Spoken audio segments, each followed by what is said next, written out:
Hey, welcome to the podcast.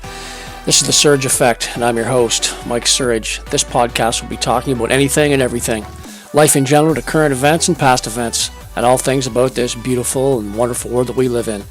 And this podcast, well, it'll probably have an effect on you.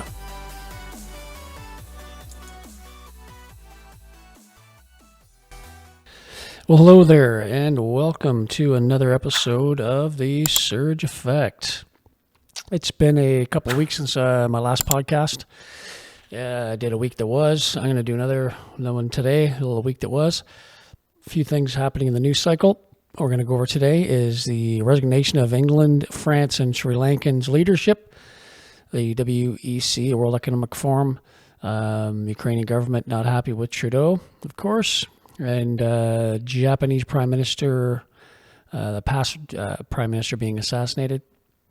Tamara Lich not being released after a bail hearing, and a 100-year-old veteran worries about America. Okay, so first off, across the pond, we're going to show you a little video clip of Boris Johnson, who was the Prime Minister of Great Britain. He resigned after 50, that's right, 50 of his MPs decided to quit. So right after that, he resigned. Here's his resignation speech in front of Downing Street. So have a look. Thank you. It is clearly now the will of the Parliamentary Conservative Party that there should be a new leader of that party and therefore a new Prime Minister. And I've agreed with Sir Graham Brady, the chairman of our backbench MPs, that the process of choosing that new leader should begin now. And the timetable will be announced next week. And I've today appointed a cabinet to serve, as I will, until a new leader is in place. Now, you probably couldn't hear, but there were citizens wishing him well in the background here. Have a look at this clip.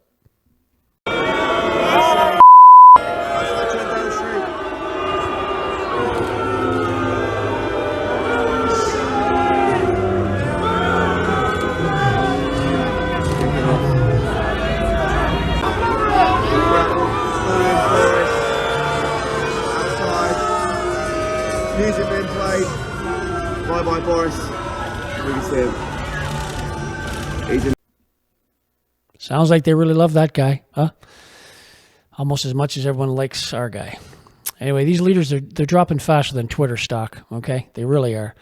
England, France, the Macron in France, he resigned literally a few days after Boris Johnson did some underhanded dealings with some companies and was caught with his hand in the cookie jar. So anyway, he resigned.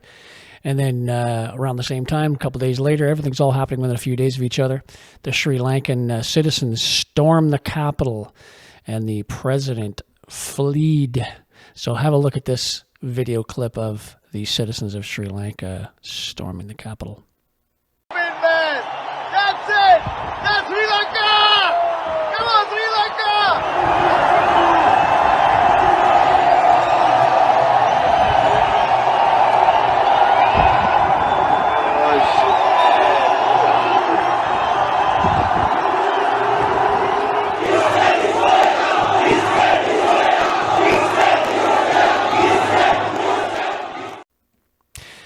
Wow, that is power in numbers right there, folks. Power in numbers. That's crazy watching that footage. There's some pissed off Sri Lankans right there. They're pissed off because of their food and fuel and their medicines, huge shortages, and of course their debt is through the roof, and their inflation rate is 54.6%. So it's out of control. So the people are like, you know what? You're doing a pretty shitty job. You're out. So anyway, he tried to flee the country, the Sri Lankan president, and he was apprehended at the airport by security. So he was not allowed to leave the country, but he gave it a good go. Anyway, it looks like the citizens of other country, they're just tired of all the scandals. I'm sure that the citizens of different countries, they see what's going on with these leaders. And like I've always said in my past podcasts, that these leaders are in power to make our lives better, not to make our lives worse. And it seems like they're making your life worse, because it's not better. When you're paying more for food and fuel and taxes, and you're being treated like you're like property as opposed to a free citizen, people have just had enough.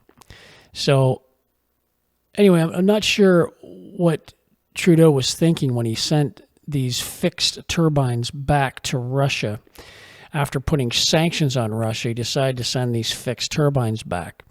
So by sending these fixed turbines back, so they could use it for their Nord Stream 1 gas pipeline, Zelensky from Ukraine lost his mind the other day, so he went off on Trudeau online about it, because, of course, they're helping the Russians, move gas. But of course, Trudeau's looking at it like he's helping Germany because they need gas. But the sanctions that are aimed at Vladimir Putin and his enablers, they aren't designed to harm our allies and their populations, Trudeau said this, adding that Ottawa will continue to unequivocally stand with the Ukraine. So he said this after sending the fixed turbines back to Russia. If you got to look at like Trudeau, he sends fixed turbines to Russia so they can use their pipeline, the Nord Stream 1 gas pipeline. But yet he's hostile towards pipelines here in his own country, for the citizens of this country, for this country to do better, not worse. And he doesn't seem to care about that, which is kind of bizarre. But anyway, with everything that this guy has done to the great citizens of this country, from calling us names and racists and misogynists and calling us all other kinds of names, you can find them online. I've covered it before in my podcasts. I am shocked that the other MPs in this government don't hold him to task and have a no confidence vote and pull him out of power, because of the stuff that he has done to the citizens and the stuff that he has done to the government itself. It just warrants him not being in power. He should be resigning along with his friends, Boris Johnson and Macron. Anyway, it just amazes me that this has not taken place. It took place one time, and of course they didn't. The NDPs didn't want to vote him out because basically they're in cahoots with him anyway. So the Liberal NDPs, they like to call them, they're all in one. Anyway, this Prime Minister, he needs to listen to the Canadian citizens, but he doesn't. He just doesn't listen to them, and the citizens of this country are not too happy with Trudeau either. Listen to the warm welcome that a couple of people gave him when he was in the Calgary Stampede last week. Have a listen to this. Great to see you here. Great to see so many people understand here. So many happy people here. I'm glad you're here with my son Xavier as well. I know you're lots of you out here with families as well. This is a moment to gather and to celebrate being able to gather once again. Isn't it great to see everyone in person?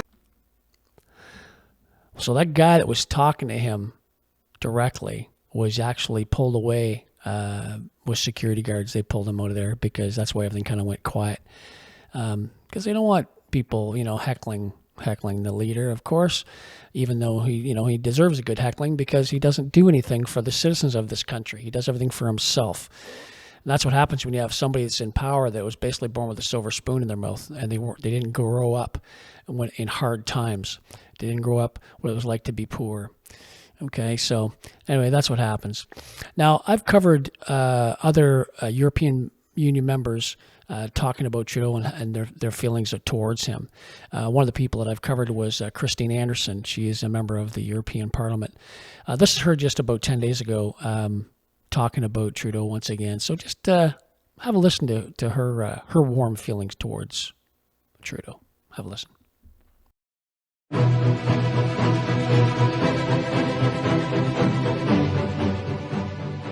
It was rather absurd when Justin Trudeau, Prime Minister of Canada, lectured this House on freedom, democracy and the rule of law, considering the quasi-totalitarian regime he runs in Canada. Unvaccinated Canadians are not allowed to board an airplane to leave the country. While unvaccinated passengers pose no risk to anyone, the vaccinated pilots, however, might. This vaccine may have actually rendered them unfit to fly. What a shocker. But aside from that, countries which deny their own citizens to leave the country do so because they are a dictatorship. Why is EU Parliament not all over Trudeau, calling him out on these violations of human rights? Oh, wait. Since the EU Parliament is completely in line with the globalist, sick, brave new world agenda, it only calls out on governments which actually respect freedom, democracy, and the rule of law. Thank you. So people have an opinion, of course, you know, whether you like the guy, whether you don't like the guy. Obviously, you know, she doesn't like him, which is understandable. I mean, because he says things that's just not conducive to be a good Canadian, right? Good Canadians don't talk the way he talks. Anyway, people can say what they want about the WEC and they say, oh, it's a conspiracy theory and what have you. But if you actually go to the WEC site, the World Economic Forum, forum site, you'll see what their mission is and what they want to do and everything else. So, I mean, it's not like it's a conspiracy. It's literally right there on their site. You can go and have a read. And not only that, if you don't believe me or believe what you read on the site, listen to actually Klaus Schwab. This is the actual founder of the World Economic Forum. And this is what he said just last week. Listen to this guy. So, what should you do? Use the millennials and the Generation Z. What should you do differently? Most immediately, you are calling for the international community to safeguard vaccine equity, to respond to COVID-19 and prevent future health crises. Nobody will be safe if not everybody is vaccinated. Nobody will be safe if not everybody is vaccinated. Does it sound familiar at all? Have you heard this message before? It sounds kind of familiar to somebody that is in power in this country that seems to say that same thing, even in the House, about every Canadian being vaccinated. Every Canadian, right? Anyway, it was interesting. Another thing in this past news was Tamara Lich. She was being arrested, of course, because she breached her bail conditions, and one of them was that she took a picture with one of the other organizers of the Ottawa Truckers, Tom Marazzo. So here's a picture of them together, and one of the conditions was that she had to have her lawyers present and what have you if she was around other organizers. Well, unbeknownst, of course, to the officer or detective, whoever was doing this, didn't realize that her lawyers were literally sitting right there at the table with her at that meal. So they were present. Okay, so that doesn't wash, and anyone can see that this is literally a political hit job. It's just a political hit job. The travesty of the Canadian justice system it boggles my mind that Tamara Lich, as well as Pat King, they were denied bail. They've been in jail since February, and both of them were denied bail. Now, Tamara and Pat King, actually Pat King was just released today. It's July 18th, Monday. He was released this morning, which is good on bail. But he's been in jail since February, which is just heinous. Anyway, they were both charged with mischief. Mischief under the Canadian Criminal Code. It's basically, it's a little flexible, but it's covering a wide range of possible offenses, interfering with computer data to mischief, endangering life, or causing even death. The most common use of mischief is the context of protests related to interference with someone's right either to work or access property or their tools, said Martin Peters, who is a Vancouver lawyer. Now, Tamara, in my opinion, along with Pat King, they've been political prisoners in this whole mess. And it's the government that are pissed off because these people have large followings and they're vocal about their message. And for some reason, the government doesn't like people that are vocal and want to talk to other people in regards to things and let them think about stuff. these people were denied bail. They were incarcerated for months. And being denied bail for mischief, if you just think about it, about all the other people that were charged with different offenses that could get out on bail. I'm going to give you an example. There was this guy whose name's Marco Muzzo. Back in 2016 in Ontario, Canada, he killed 4 family members, 3 children and their grandfather, while he was DUI. Now, in 2016, he was given bail. He killed 4 people and he was given bail. Now, Tamara Lich and Pat King were in jail for mischief and were denied bail. Like, it's just a miscarriage of justice as far as I'm concerned. Like, you can't, on one hand, have somebody that's killed 4 people and gets bail, and another hand, a person that basically has done mischief, allegedly according to the people that charged her, and is denied bail. It just doesn't smell right. It smells rotten in Denmark to me, folks. It just doesn't smell right at all. Anyway, speaking of rotten in Denmark, nice little segue. Have you ever seen the upheaval in the Netherlands going on right now? It's all because of the farmers being overregulated by their governments. The government wants to cut them by 40%, literally killing their way of life. Check out this clip.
A Roma, sì, a Roma dobbiamo andare!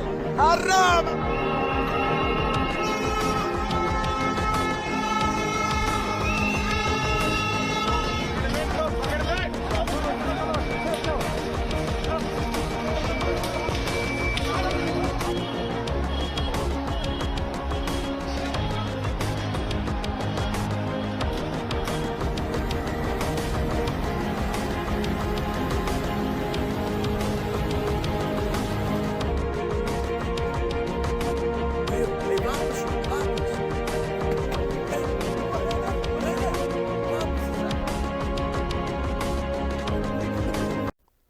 In this clip, the Dutch farmers' protests spread like wildfire across EU. Dutch farmers' protests have spread to more European countries.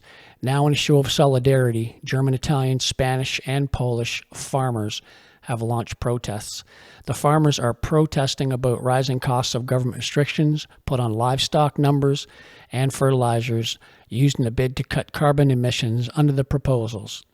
Farmers would have to drastically reduce by 40% the amount of nitrous oxide and ammonia emissions that their livestock produces. Thousands of angry Dutch farmers have used their tractors to blockade parts of airports and roads. Straw bales have been torched in the streets, and manure has been dumped at government buildings. Meanwhile, videos have emerged of Dutch supermarkets running out of food. So in a show of solidarity, German farmers joined their fellow Dutch farmers to block roads into the city of Herrenberg on the Dutch-German border. Italy farmers held tractor protests and threatened to take their protest to the streets of Rome, and thousands of farmers held protests in Warsaw, carrying anti-government banners and placards. When farmers in India were holding protests, several Western media flooded with ill-informed news. Falsely, human rights issues was raised, and some campaigns were run to only target India and malign its image in international forum. No, amid the protests, Netherlands police cracked down on the farmers like Canada did with truckers.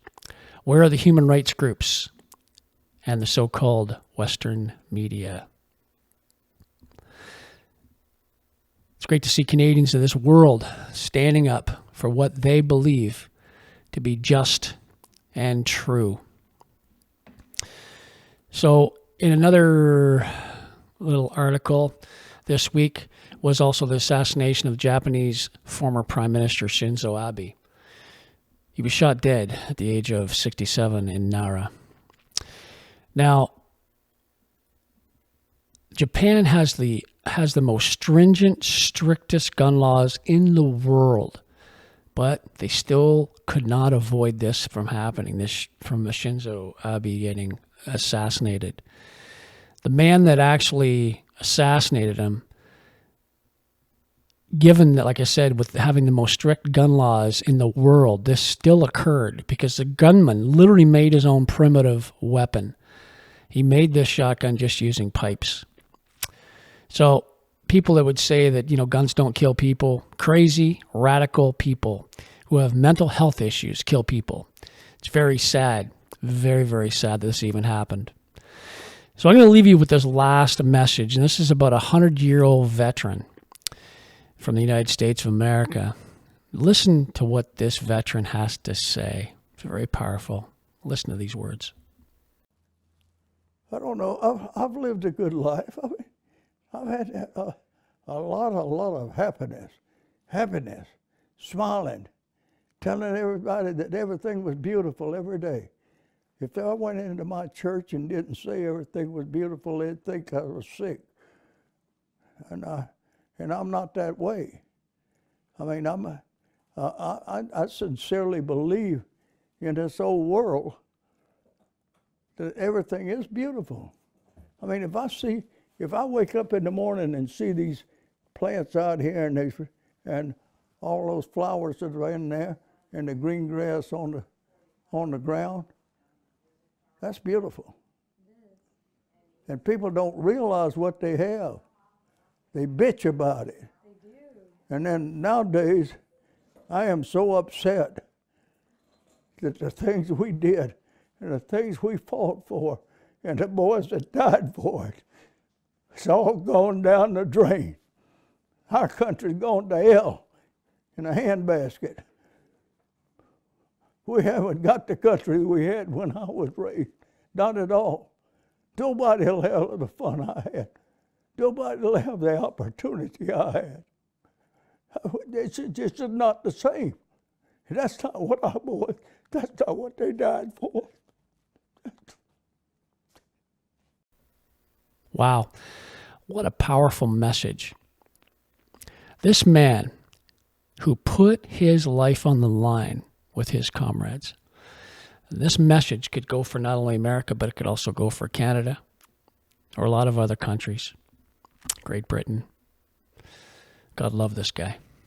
Just amazing. My heart goes out to him when he's describing how he feels. You can tell it's very heartfelt for sure. Anyway, listen, that was a quick podcast on my part. That was just the week that was. I'm going to try to hopefully get another podcast out in the next several days and try to at least get out one a week. Please subscribe, hit the like button, and don't forget my podcasts are on Rumble as well. You can also get them on any app for Android or iPhone. I'm on Spotify. You name it, you can find me. It's just The Surge Effect. Type it in and it will pop up. Don't forget to like my podcast, because especially on YouTube, because good algorithm and pushes me to the top. If you'd like to drop me a line anytime, please feel free to drop that off at the podcast at thesurgeeffect.ca. Much appreciated. I'm also on Instagram, of course, The Surge Effect, and Twitter is The Surge Effect as well. And like I said, I really appreciate you subscribing, hitting the like button, hitting that bell for notifications for my next podcast. So I'm out, and have a great day, everyone. Cheers. This episode sponsored by He Shirts, She Shirts. Go to www.heshirtssheshirts.ca. Just type in the letters TSA, The Surge Effect. When you check out, type in TSA for your coupon and receive 10% off your next purchase. Thanks for listening to today's podcast, everybody.